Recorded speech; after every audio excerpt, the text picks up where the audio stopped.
Good morning. I'm Attorney Karen Jimeno. Before we tackle our main discussion, let's tune in to the press conference of President Bongbong Marcos in Malacanang regarding flood control issue. We're finished, we're in progress from the beginning of my term, which was in mid-2022 until now. And so part of that process of auditing these projects was to also publicize the list that we were going to get from DPWH. Well, we have done it. We have received the list from DPWH. We, I think, have put it into a form that is accessible to the public. And most importantly, it is in a form that the public can use so that they can first identify the projects, the flood control projects that are within their area, within their barangay, so that they can actually go and look at it. Or if they already have information, they can tell us about it. Kung maganda yung naging project, kung hindi maganda yung naging project, bakit hindi maganda yung naging project, ano naging problema, etc., etc. And that's what the present website is supposed to do. Now, this is the third iteration of this website. We've been working on it. Kahit nung nasa India kami, we were already working on it. And it was, this is the final form of it. And we are very much open to suggestions. If the people want us to put more info or other info onto the website, we will certainly do that.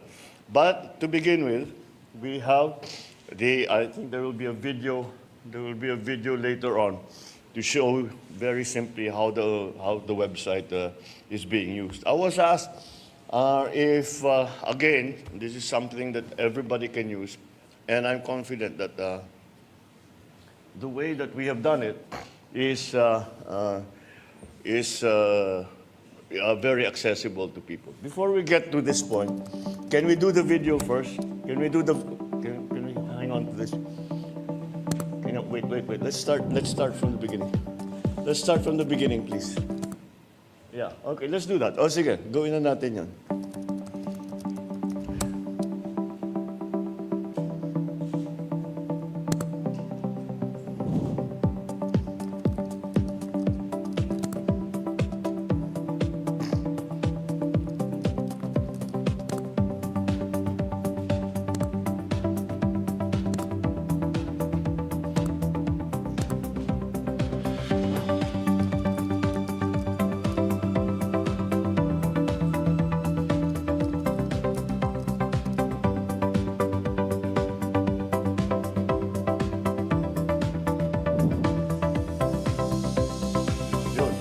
Another feature that we just added na pwede mong hanapin sa mapa. And then, beyond that, this is the street map. Pero maraming overlay yan. May overlay pa yan na satellite picture.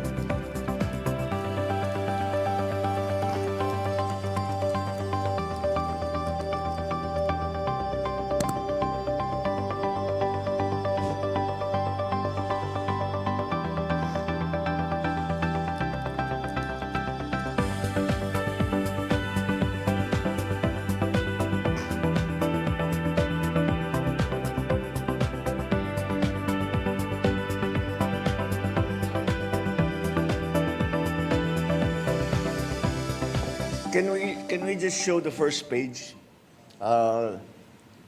Yung list of projects and then yung search. Well, that's the there. Okay, keep going up. All right. Doon sa pinakita, linalagay yung location, yung date, kung ano yung project. You don't need to have all of those details. All the public has to do, para ang ginawa ko, sabi ko, kasi nung unang namin natanggap ito, it was map coordinates. So sabi namin, hindi pwede. So we translated the map coordinates down to the barangay level. So ang kailangan lang ipasok ng kahit sino, buksan yung website para makita, tiga barangay 1, 2, 3 ako, Tama. Yun, ilagay lang, ayan, Barangay Tabaco. And they can search all of the projects that are in their area. So kung alam na nila, pwede na sila magsabi maganda naman. Pwede sila magsabi hindi maganda ang naging project. And so we just try to keep it as simple as possible. So that people can just put yan lang naman eh. Basta barangay lang, tama na yun. Kasi yung isa may listahan pa eh. When, that's not necessary. If alam ninyo, di gamitin nyo. Pero kung hindi necessary na ganun, ito na lang. Basta lagay nyo yung barangay ninyo at lalabas na lahat ng flood control project. Maybe there are certain already initial findings that we have made during the ongoing investigation that we have initiated since the SONA. And I think it is interesting for people to look into so that it can be a guide as to where maybe the problems have arisen. And these are key findings on flood control projects. Can we put that up? Yeah. These are basic data lang ito. Next page. Yeah. The total cost of all of the projects since July 2022 until today is 545 billion pesos. I don't know about you, but that is a very big number by any measure. That is an enormous number. Let's keep going. Another observation is that there are 6,021 projects worth more than 350 billion that do not specify the exact type of flood control that is being built. Then, many projects also in different locations have exactly the same contract cost.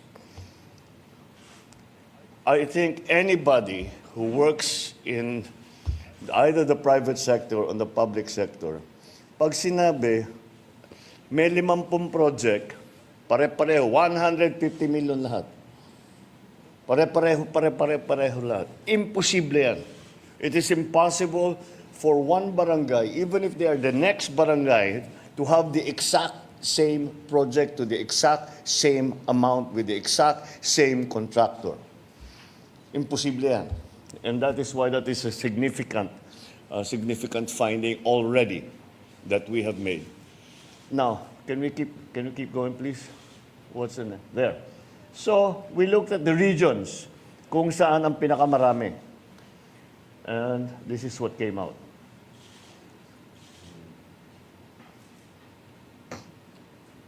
So, that's something that we have to dig deeper into. Parang yung NCR, that makes sense. Kasi talaga, yung flood problem nandyan. Pero titignan pa natin yan. Tapos, Region 3, well, they're flood prone. But, tignan natin why, as opposed to other places that have that are also flood prone. Okay, next. Here, I think you can analyze this for yourself. I don't need to explain this. These are the provinces with the most projects. And at the same time, here's a list of the top 10 provinces that are most flood prone, that have been assessed to be the most flood prone. I think you will notice they don't necessarily match. This side and that side don't necessarily match. Now, I'm sure there are explanations for that. We will have to study it further. But you would intuitively say that projects, the areas rather, the provinces, or regions, whatever you want to do, whatever pinaka-flood prone, yun dapat ang pinakamaraming project. Pero parang hindi tumutugma. Kaya yan, kailangan natin pag-aralan na mabuti kung bakit nagkaganyan. And, well, this is just another piece of information. out of 170 pumping stations. That's the next one, yeah. Pumping stations, 157 were in Metro Manila. This really, more than anything, manifests how the pumping stations have become ineffective because of the garbage collection problem.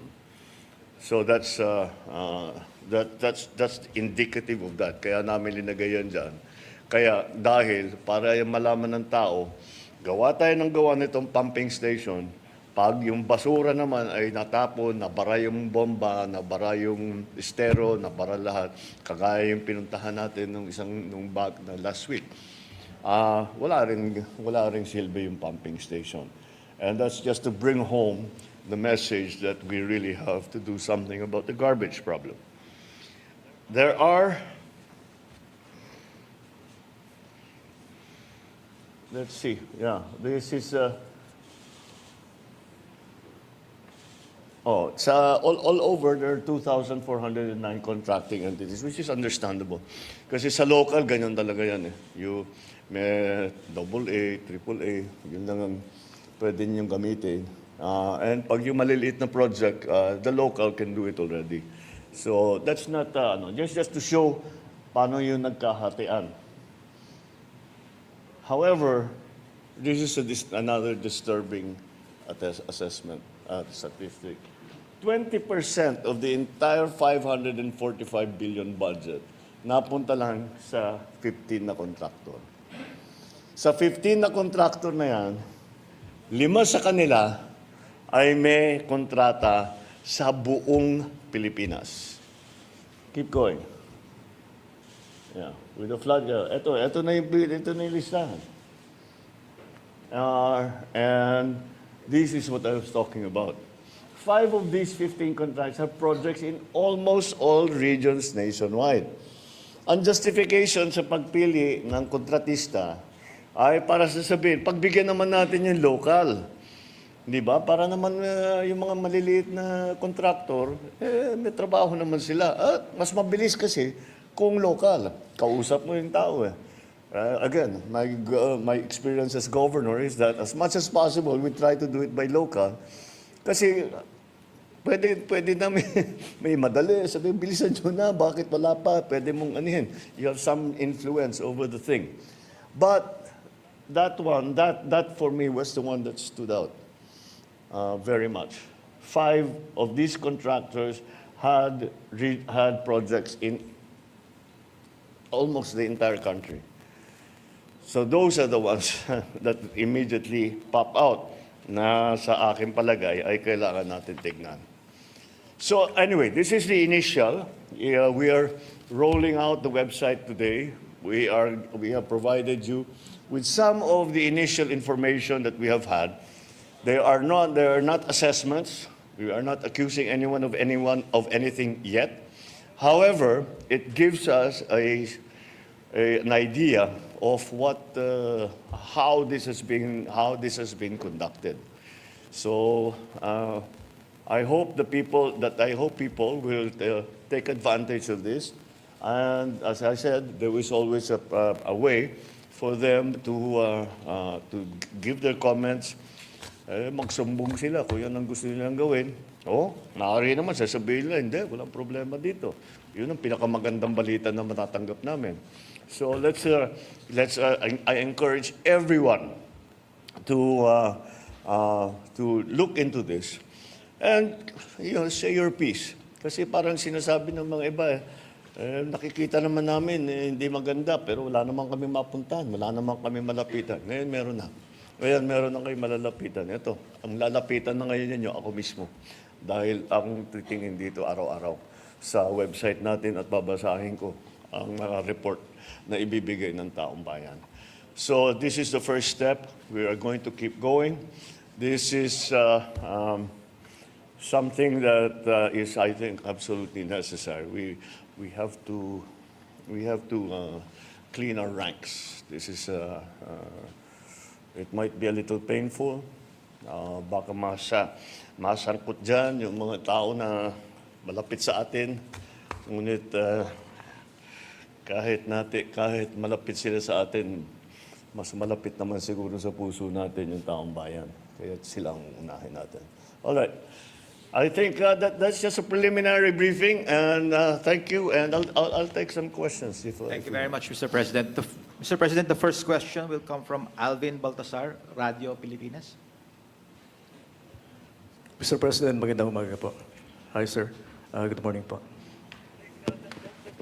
Mr. President, Mr. Ramon Ang is offering to solve the flood problem in the National Capital Region. What is your take on this? Thank you. What else? What else can you say? You know, this is why we have. This is the reason why, from the very beginning, I always said the private sector needs to be part of everything of our national development. Hindi pwedeng ganun. Now, yung proposal ni Ramon Ang is also certainly very welcome. Because, you know, we've seen his projects. Maganda naman ang mga nagiging resulta. He's able to bring it in on time. And, you know, the man is an engineer. So I'm sure he has pinag-aralan niya na mabuti yan. He's actually given me already this briefing before. And however, there is still another side to his proposal. And the other side of his proposal, I will fix the flooding problem. I will desilt the areas here in Metro Manila anyway. But the mayors, the LGUs have to take care of the garbage problem. It simply doesn't work until we have a solution to the garbage problem. We have a proposal for waste-to-energy solution in Manila, City of Manila. So baka naman, so that I think that will go on, but that's only for Manila.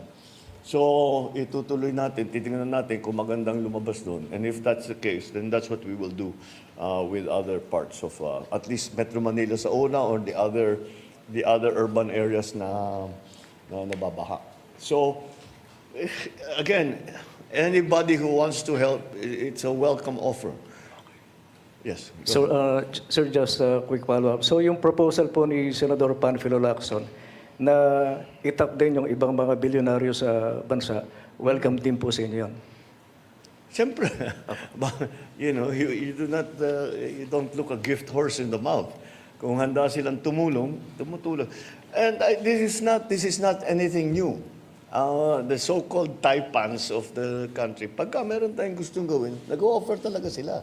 Kaya't marami silang naitutulong. So I will certainly look at this proposal of Ramon very, very closely and see if we can do it.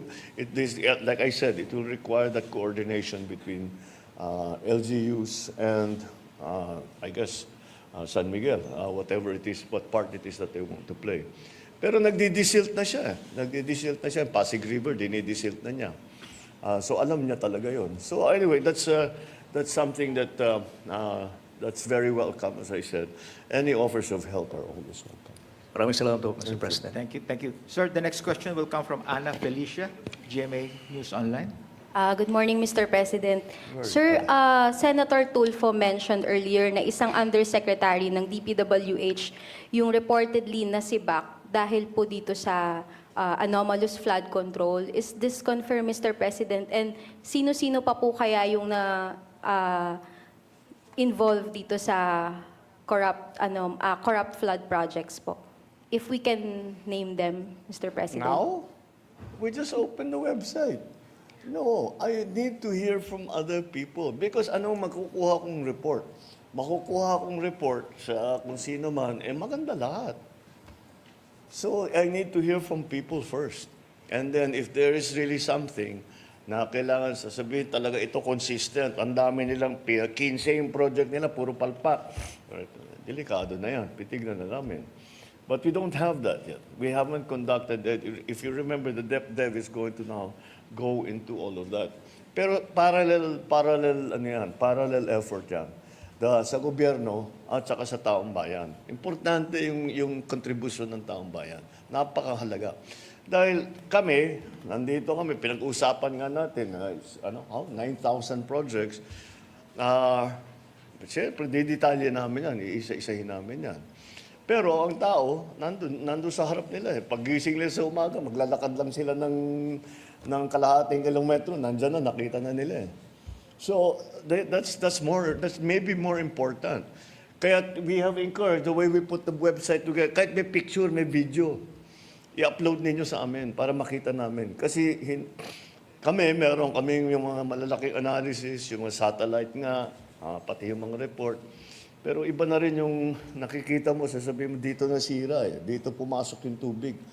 Nung bumigay ito, wala na, binaha na kami lahat. So, that's why we are encouraging to go, we are asking people to help us and to help themselves. Dahil kung maayos natin ito, hindi na sila babahin. Or at least not as badly as they are now. Sir, quick follow-up lang po. Doon po sa 15 contractors na nakita natin, meron po bang link sa mga government officials, especially po sa mga congressmen na nakaupo, sir? Wala na ba talaga tayong investigative journalist ngayon dito sa Pilipinas? Trabaho niya yan. Look it up. We are going to look at it also. But it will be premature for me to name names, etc. until we really know what's going on. But, go out there. Tignan ninyo. Talk to the people. We need to hear from everyone. And that's I think something that we can all play a part in.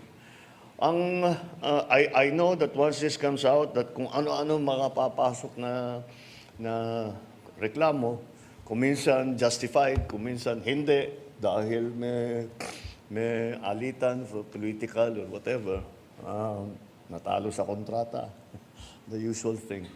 But we'll still go through every single one, and we still have to see what really is credible, and what needs to be acted upon. So let's also be fair to everyone, and not say, ito si ganito, ito si ganyan, tanggal ka sa trabaho, unless we have a good idea of what went wrong. Thank you, sir. Thank you. Thank you, sir. The next question from Evelyn Quiros from Filipino Mirror. Good morning, Mr. Good morning. President. Ito pong presentation niya na website, ito po yung base na po ito sa inventory na sinubmit po ng DPWH. Yes. Opo. Sir, bali, dun po sa presentation niyo, yung may a total cost of 545 billion, 350 po dun is almost 50%. Pwede po ba natin makonsider yun na ghost projects? No. Or hindi naman po? We're just starting this process. Remember, we haven't, DepDev is already working on it. The Public Works is already working on it. My office is already working on it. But if I'm to stand up here and then mali si ganito, tapos mali, that's not fair. So let's be circumspect about pointing fingers and shouting at people. Tignan natin na mabuti. Because always remember, the assumption, kasi masama na ba na tao eh. So the assumption, lahat yan walang kwenta. Hindi totoo naman yun. Meron din maganda. Meron din na buo. Meron naman na nakatulong. So, pero hanapin natin yung hindi maganda, yung hindi nabuo, yung hindi nakatulong, at kung saan napunta yung pondo para doon sa ganung klaseng project. Kung sasabihin natin, it's also possible that palpak yung flood control project dahil climate change na eh. Sa buong kasaysayan ng lugar na yun, hindi pa binaha. Nangyayari sa amin yan eh. Hindi pa binaha. Ngayon lamang binaha dahil ganyan na yung climate change, na iba. Ang lakas ng bagsak ng ulan. So, kaya na-overwhelm yung flood control. Wala naman nagnakaw, pero yung specification natin doon sa flood control na yan ay para doon sa pre-climate change na sitwasyon. So we have to be careful about this. Of course we want to get to the bottom. Of course we want the people who have taken advantage of the system to pay and to be answerable to the shortcomings that has been demonstrated. And if there is evidence of corruption, then of embezzlement, of any kind of wrongdoing, that's when we will move. But again, we cannot do all of this without the help of the ordinary citizen. We need the citizen to play their part, their civic duty, to report to the government what they see as being wrong. So let's be, as I say, circumspect and maayos yung ating pasok dito. Hindi yung barabara na, bahala na. What the expression in English is throwing the baby out together with the bathwater. Di ba? You choose. You Sir, make sure that you're on good ground. Mr. President, follow-up lang po. Doon po sa SONA, bali yung Regional Project Monitoring Committee po, ay naatasan nyo na yung parang ma-identify yung failures, tapos yung mga hindi natapos, at saka yung alleged ghost projects. Pwede po bang malaman ngayon sa inyo kung sino po talaga yung ahensya na mag-iimbestiga nito, yung pangkalahatan? Thank you po. It will be DepDev. The regional, they will look at all of this.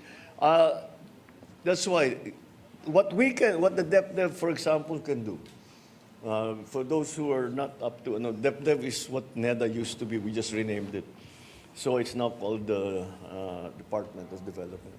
So anyway, ang gagawin naman ng DepDev, titignan yung papel and see what happened, where it went. Tapos yung mga really very, very problematic areas, siguro papupuntahan nila. But how many areas can they go to? We were talking about 9,000 projects. Hindi nila mapupuntahan lahat. Kaya para sa akin, napakahalaga ang kontribusyon at ang mga komento, ang mga reklamo, ang mga video, mga picture na ipapadala sa atin ng taong bayan. This will not work. This whole process will not work unless people are involved. It is not going to be enough if only government is involved, if only DepDev is involved, if only Public Works is involved, if only the Office of the President is involved. We need everyone involved because, I don't know, 80 million, 90 million pairs of eyes are better than all the eyes in entirety of government. So, again, let me stress that it is exceedingly important that people get involved. So, lahat ng hinain ninyo, masama loob ninyo, yung nagre-reklamo kayo, frustrated kayo dahil nakikita ninyo, wala naman kayong malapitan. Ito na yung chance ninyo. Ito na yung chance ninyo. Meron na tayong website. Ang isusulat ninyo doon sa report, yung tinatawag yung sa na report, ang isusulat ninyo doon sa report, ako mismo ang babasa. Yan ang asahan ninyo. Babasahin ko bawat isa. Thank you, Mr. President. The last question, Mr. President. You've just seen the live press briefing of President Bongbong Marcos on flood control, wherein he flagged down 6,021 projects with the same contractors and no specific information, mostly in NCR, Region 3, and Region 5. Bulacan tops the province with the most flood control projects. The President also launched the sumbongsapangulo.ph website, where users can access flood control projects under his term. For details on this particular press conference, tune in to the social media pages of Bilyonaryo News Channel. From flood, let us move on to electricity. We'll have the administrator of the National Electrification Administration when At the Forefront returns after a short break.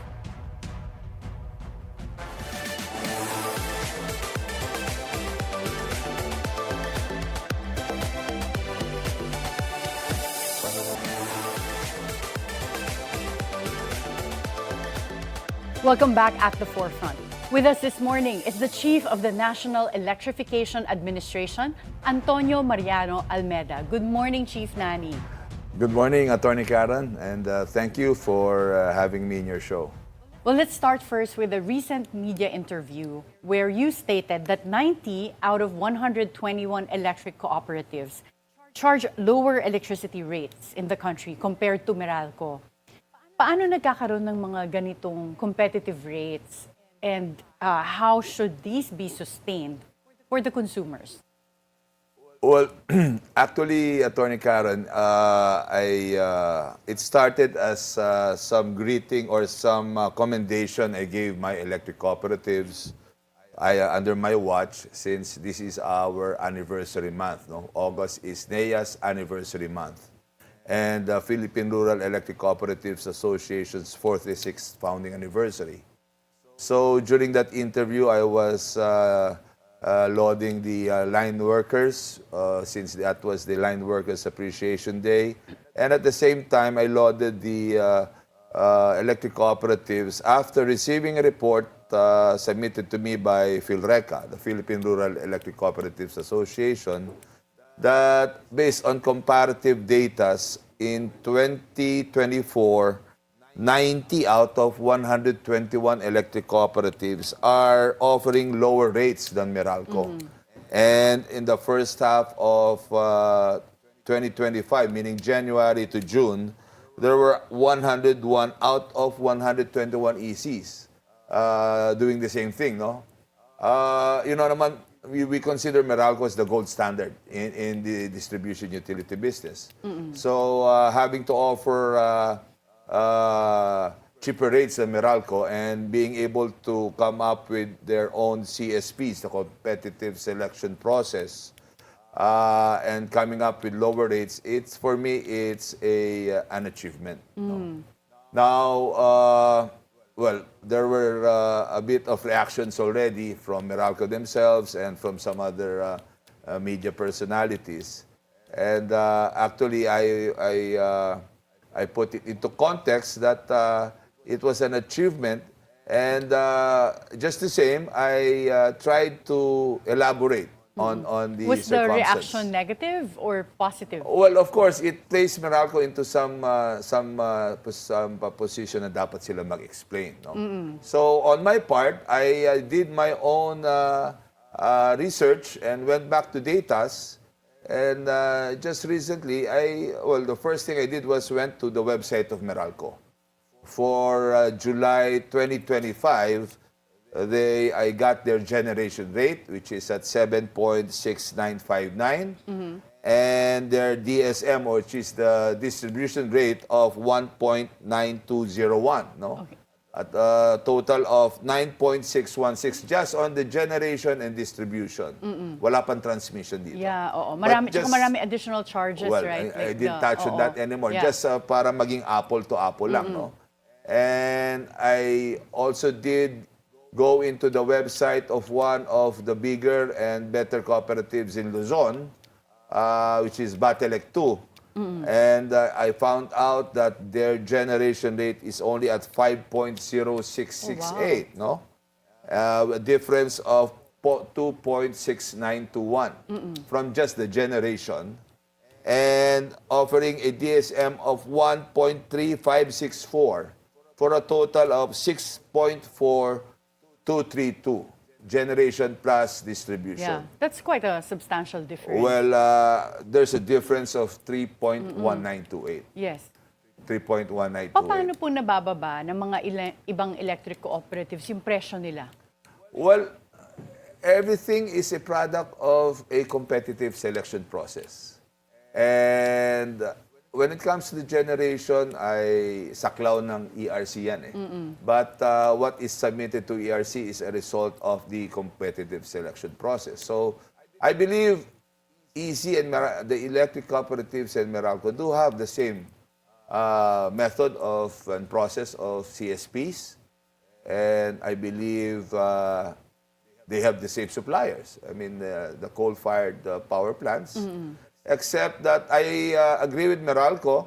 A part of their load profile comes from natural gas, no, which Requires oil to run. natural gas coming from Malampaya, and there's this transition But fuel. for the Anyway, plant I don't want to itself, yeah. elaborate on that anymore. It's a new law actually, and NEA and the electric cooperatives are also to support, because these are indigenous fuel. Nandito na sa atin yan eh. Yeah. So in terms of energy security, dapat lang suportahan. But that only comprises 25% of their total demand. Yeah. So I believe the difference of in generation alone, there's difference of 2 pesos and 62 centavos. Malaki rin po yun. When it comes to electric cooperatives, the rates that they charge, are they still subject to tax when it comes to the consumer? Or may difference po ba yan? Because Well, that's they are another also component na subject to tax. binabayaran. They So, are also same subject. lang. Same lang. Are there plans to address the electric cooperatives, the other electric cooperatives that still charge high rates? Well, the other electric cooperatives, I believe, that charges higher rates are the electric cooperatives in the off-grid areas, which indeed that's a different circumstance. No, that's a different circumstance because they will be using diesel or bunker fuel on these areas. So Okay, definitely they yeah, will they turn will out. be That's why expensive. there is USME, I mean the government subsidy, to bring down the cost of electricity. Would there be a difference in terms of, for the consumers, if the plan of the Energy Regulatory Commission to open yung ability ng consumers to directly choose kung sino yung kanilang generation provider, the generation company, that if they lower yung threshold doon Well, sa I we believe call in the the present- contestable market. Well, the contestable market has a minimum. Yes, minimum exactly. So they're offtake, no? So- now talking about lowering that para daw yung mga end consumers will have the ability to choose their electricity provider. Would that allow electric cooperatives to serve more people? Like sila na yung mag-serve I instead of... don't believe. I don't want to touch on that Yeah. because it's a work in progress anyway. Yes, I still have to see what is the manner of which it will be implemented, Attorney Karen. Okay, so meron po ba talagang nangyari na deactivation sa Palawan Electric Cooperative dahil sa paglabag sa election protocols? Yes, there is. I deactivated the whole board because it was a collective decision for them not to conduct scheduled district elections, and obviously it's self-serving. At gaano ba kadalas dapat nagkakaroon ng change in the management or the leadership in cooperatives? The term of every director is 3 years, according to Republic, as provided for in Republic Act 10531, 3-year term. So every 3 years, there should be an election in every district. So when you say merong deactivation for Palawan Electric Cooperative, ano nangyari dun sa operations ng cooperative? Well, it's only the board. It's So only the board. at least the day-to-day, it's still the there. management stays. It's only the board that I deactivated, and I pulled seasoned general managers on the other electric cooperatives to help the management have a policy making and a check and balance. What about Negros Occidental Electric Cooperative? What lessons has NEA learned from the intervention there? Well, Negros, are we talking of NEPSI? Yes, Negros Occidental Electric Cooperative. Yes, NEPSI is a joint venture of Seneco, the former electric cooperative running the distribution, and NEPSI.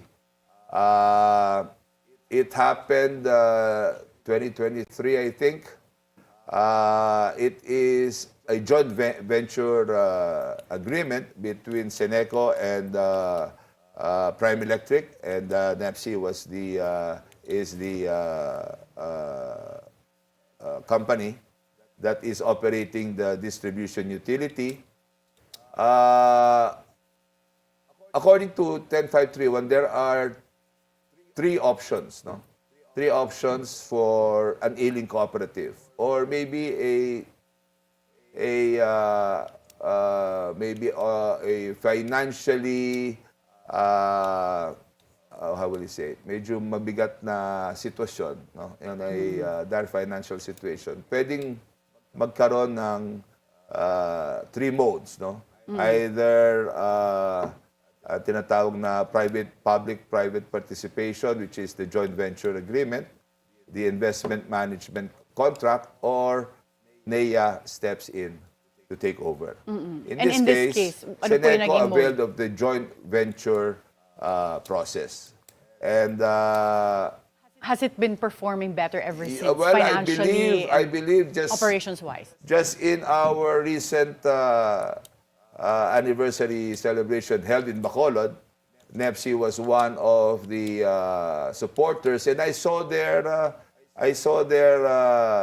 video presentation, and I'm happy to see. Alam mo kasi, Karen, ang takot ko kapag may pumasok na private utility, yung mission ng electric cooperative to do rural electrification baka mawala. And in this case, nakita ko naman, NEPC is doing the mission of an electric cooperative in rural electrification, no?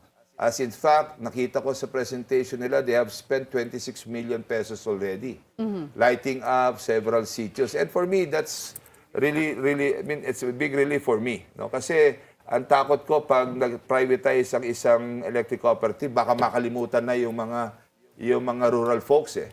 But in this case, NEPC is doing its job, no? As if it was really an electric cooperative. Service-wise, I believe, based on the feedbacks from the people in Negros, especially in Bacolod, there was a big improvement on the distribution services. Do electric cooperatives run differently from other types of generation companies or distribution utilities? Meaning, are they designed to make minimal profit? Well, electric cooperatives by itself are non-stock, non-profit. No? The basic mission is really to electrify the countryside, to energize the countryside. And not to maximize profits? No, well, there's no profit that we can talk of when it comes to electric cooperative operations. They're non-stock, non-profit.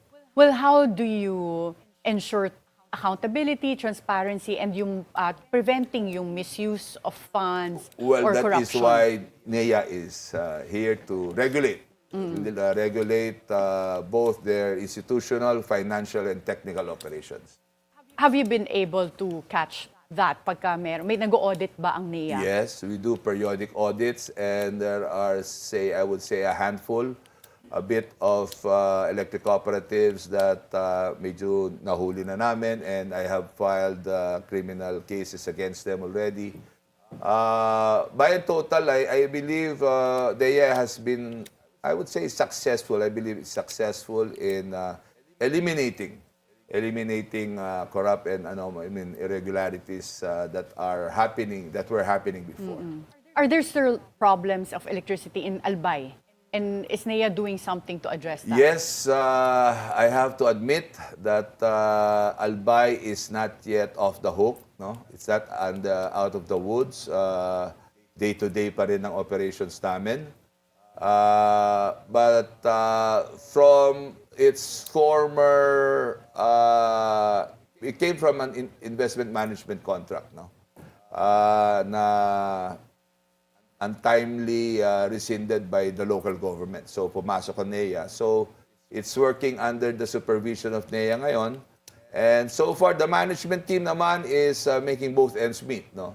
However, Albay needs a lot of subsidy, resuscitation from the national government in terms of improving its distribution and sub-transmission assets. And that's what we are doing right now. And what's the rate of electrification right now for the country? Ano po ba yung target ng government natin at ano na yung na-achieve so far? We are at, right now, we are about almost 91%. No? We came from 89% last 2023.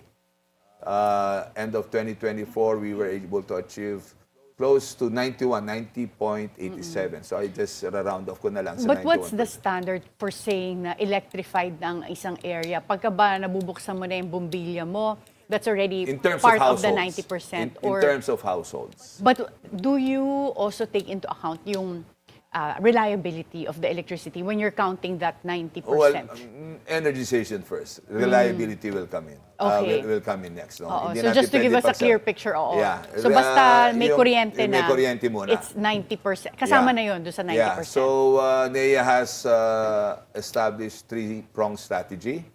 The Sitio Electrification Program. Ito yung extension ng lines on... Kasi moving target yan eh. Basta merong nabuong sitio, a minimum of 60 households, lalagyan namin ng kuryente. So that's the first strategy. Second strategy is the Barangay Line Enhancement Program.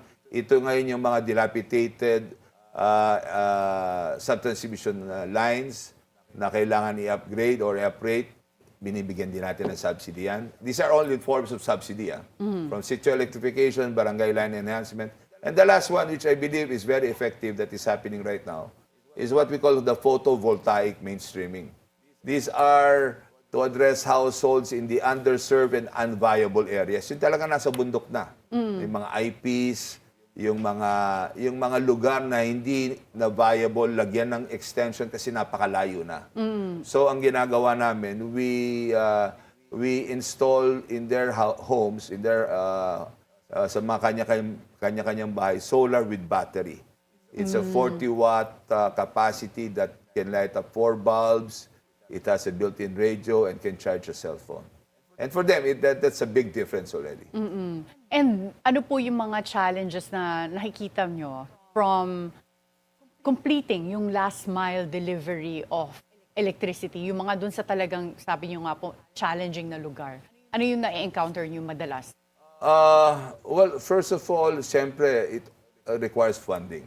No? And admittedly, hindi naman kayang ng gobyernong biglain yan. So, paunti-unti lang ang aming, as in fact, there's a big increase already. Our budget for electrification was already doubled, no? For year 2026. No? So, that's funding allocation.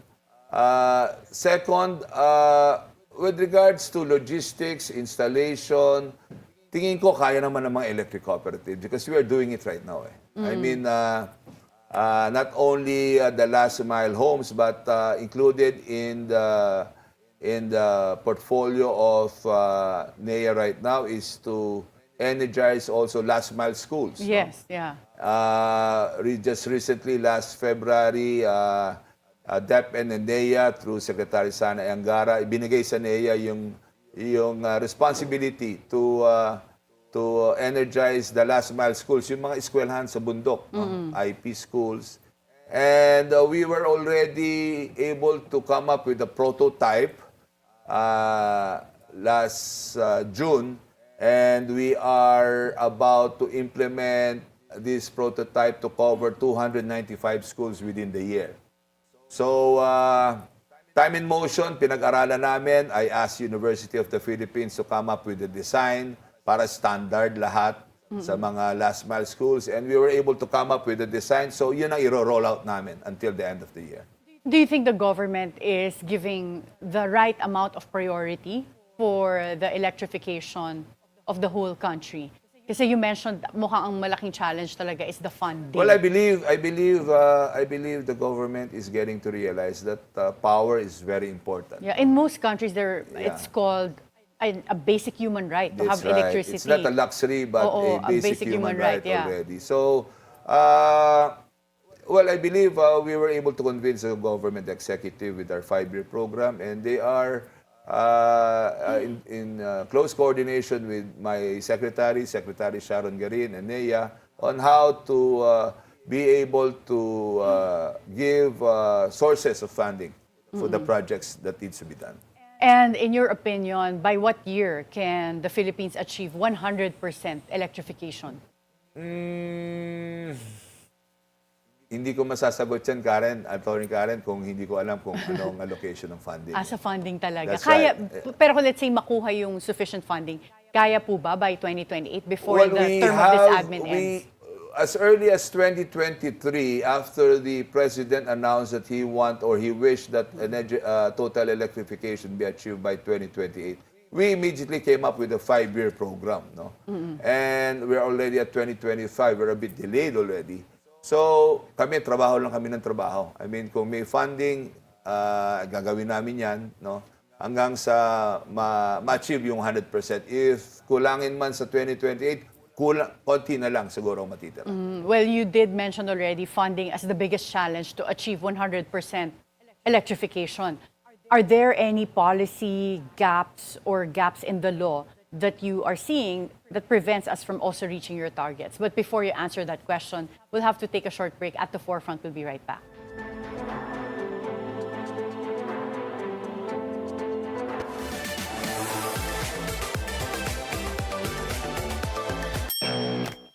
From power brunches to viral trends, from A-list exclusives to real talk over rosé. The Daily Dish is your noontime guilty pleasure served fresh and fabulous. Sharp takes, hot headlines, and the juiciest scoops from the circles that matter. Meet your lunchtime crew, Mai, Ferdy, and Monique.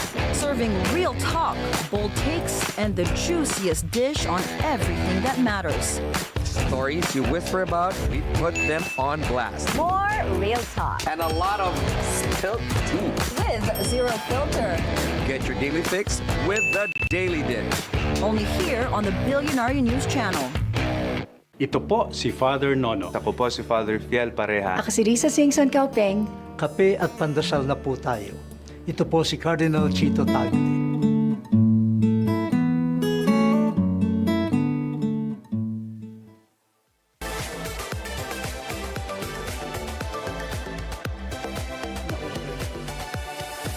Welcome back at the forefront. Admin Nani, you mentioned that when it comes to funding, yun na lang yung challenge nyo to achieve 100% electrification.